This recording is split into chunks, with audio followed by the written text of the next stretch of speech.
If you want to attract business to you and you want to build a magnetic personal brand, there's really three things that you want to focus on and be able to convey to your audience. The first is leadership. You want to really be able to lead your market. What that looks like is like, well, what are the pains, problems, frustrations? What are the trends that are happening within your industry? And how can you create content that shows that you understand that, you're on point with that, and you even have some solutions that can help your audience overcome that? Now, a big thing in order to establish yourself as an online leader, influencer, whatever you want to say, is you have to prove your track record of success, which is why should I listen to you, Donnie, when there's all these other influencers out there in the space or other leaders in the space?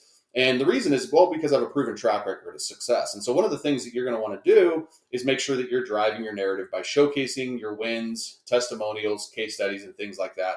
And that's the first pillar of leadership. The second pillar is the service pillar. And think of tips, tricks, how-tos, busting myths, and put yourself into becoming a resource for your industry and adding a ton of goodwill and value. And this will really separate yourself from the competition. But the third one is the one that most people are shying away from, especially in the B2B world, because a lot of the noise out there, which is don't post personal stuff. And I'm going to tell you, no, post personal stuff.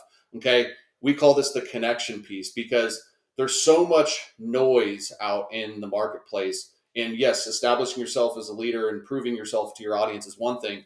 But the other thing is people want to work with people that they like. That's just been around for years. And so when I can find ways to showcase who I am, what my interests are, what my hobbies are, what my beliefs are, who my family is, then I get people to really see and connect with me on a human level. And this is so powerful right now in today's world because we crave authentic human connection. And this is the key component that's going to humanize your brand. So make sure that you're leading your market, serving your market, and connecting with your market. And that's how you'll build a magnetic brand that drives business your way.